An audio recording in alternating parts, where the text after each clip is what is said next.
你好，我是阿力。那么这两天大家还好吗？这两天的这个暴跌啊，有没有把你给吓着啊？那么如果你看到这种级别的这个暴跌啊，内心如果是已经是波澜不惊了，那么恭喜你，你已经修炼好了，是一个非常合格的这个加密货币的投资人了。那么相反呢，如果你看到这种类别的这种暴跌呢，非得找一个人去问清楚啊，到底为什么去暴跌，那么你还需要修炼一段时间。那么今天的这个暴跌呢，到底是怎么一回事呢？我们今天就来好好聊一聊啊。那么节目的第二部分，我们照常来讲一讲狗狗币的一些重大的新闻。那么节目的第三部分，我们来看一下链上周报的第33周关于比特币的一些分析。那么我相信会给大家带来一些这个未来趋势发展的一些重要的信息。好，我是阿力。如果你是第一次打开我的视频呢，我的频道呢是专注于赚钱，那么希望你能够点击订阅，这样呢就不会错过下一期的精彩内容了。好，我们首先来看一下今天突然暴跌的一个最重要的原因呢，就是因为这个光头啊，大家看一下这个照片，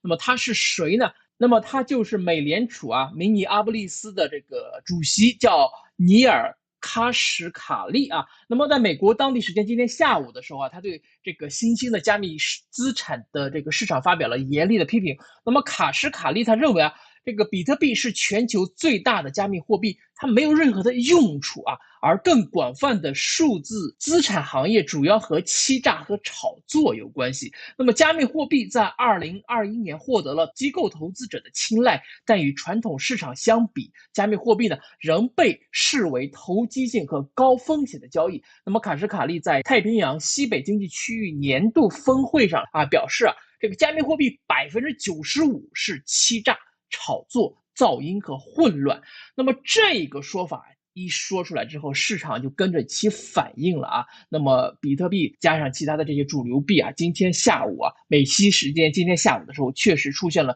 一轮的暴跌。那么我之前说过很多次啊，市场有的时候啊，会受到这些消息面的巨大的影响。那么本来昨天的这个调整已经非常到位了，很多没上车的朋友昨天都已经这个及时上车或者一些加仓补仓了。那么没想到今天又来这么一出啊，让很多朋友啊这个信心呢受到非常大的这个影响。那么在这里呢，阿力告诉大家不必惊慌。那么美联储对比特币、对加密货币的这个了解呢，并不比你多啊，甚至还不如你。那么他们只是呢从最表面的这种数据出发，认为加密货币市场抢占了美元的地位啊，甚至是说是比特币抢占了美元的地位，直接就对准比特币啊一顿狂喷，就是觉得这个比特币怎么能够取代美元的地位呢？那么这就是这个美联储主席啊鲍威尔的原话。那么我们频道的老观众一定都知道啊，将来取代美元地位的，它绝对呢不是比特币，而是狗狗币，对吧？那么这一点啊，美联储啊他们都没有下功夫去细细的研究啊，真的是非常的不严肃。所以我对整件事情的看法呢，就是啊，不足以引起恐慌。那么美联储啊，几乎每个月都要怼一怼这个加密货币啊，大家要习以为常。那么看到这种情况啊，至少不要惊慌失措。那么怎么跌下去的，还会怎么再回来？好，那么我们接着来聊第二部分，这个关于狗狗币的一个重大的新闻啊，这至少我认为是非常非常重大的一个新闻。那么非盈利组织狗狗币基金会啊，已经重建。那么在今天的时候啊，非盈利组织啊，狗狗币基金会开始重建了。那么这个基金会呢，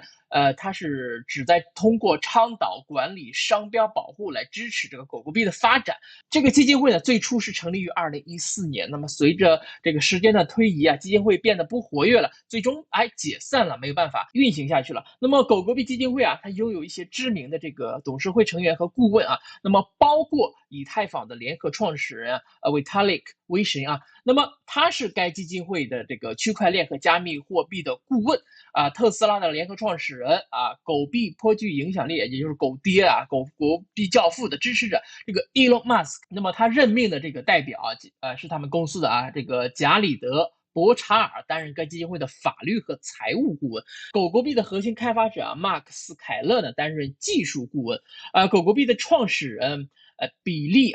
Marks 呢，他担任这个社区的表情顾问啊，表情包的这个顾问。那么这个基金会呢，现在希望获得这个3年的这些财政的预算啊，以便雇佣一些这个一小部分的这个员工啊，全职从事狗狗币的工作。那么在未来几周，基金会将会宣布新的项目来补充现有的核心钱包，使金融、社会和慈善项目提供更快的集成和更简单的这种应用程序的接口。那么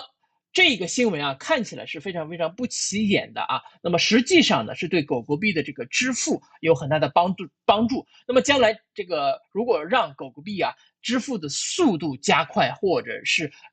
让它的这个支付的费用降低啊，都是会受到这个基金会的大力的支持。那么到时候啊，真正能够取代美元地位的这个狗狗币啊，一定会让美联储的这些高官们啊吓尿裤子的。那么我们拭目以待。那么接下来我们看节目的最后一部分啊，这个链上周报的第33周报道，矿工的收入啊持续增加。那么随着比特币挖矿大迁移的这个陆陆续续的这完成啊，就是矿工离开中国，我们大家都知道啊，之前我也讲过了，这个比特币的这个算力呢在持续的升高。那么在过去的2个月的这个过程中啊，这个哈希率从低点啊增加了25%，这表明啊，相当于大约12.5%受影响的这个矿工的哈希率重新上线了啊。那么矿工的这个收入啊增加，对币价到底会有什么影响呢？那么最重要的影响呢，他们就不会大批量的去抛售比特币来换取现金流了。大家都知道，这矿工他也需要支付员工的费用，支付一些成本，对吧？那么如果说他们这个算力降低了，他们的挖的比特币少了，就会这个把手里面所有的币，这以前囤的币啊去抛售，这个时候就会带来币价的这个暴跌啊。如果相反呢，如果说他们这个算力啊增加了，他们每天挖的这个币增加了，那么他们手里面会陆陆续续开始囤币，而不是说挖了币之后马上就要卖掉，或者是卖掉之前的存货。那么对于市场的这个抛压来讲，是一个非常大的一个利好，这是一个好的现象啊。那么接下来我们大家来共同学习一个新的词啊，叫净未实现盈亏。那么这个指标呢，可以判断这个牛熊的大周期。那么我们用这个 NUPL 来代表这个数据啊，这个指标它其实是一个比例啊，就是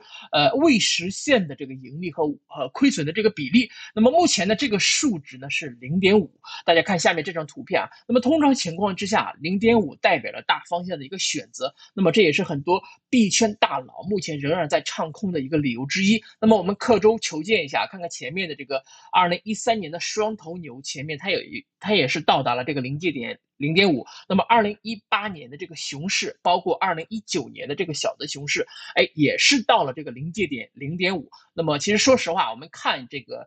前面的这些参考啊，也没有什么对于未来的这个也没有很大的一个参考。那么它无非就是2个选择，一个是往上走变成一个牛市，那么另一个就是往下走变成一个熊市。那么到底该怎么走啊？谁也没有办法去预测啊。那么目前微博上的这个江卓尔是坚定的认为，今年一定是一个双头牛，跟这个2013年的类似。那么也有很多人会认为今年的这个往下面的这个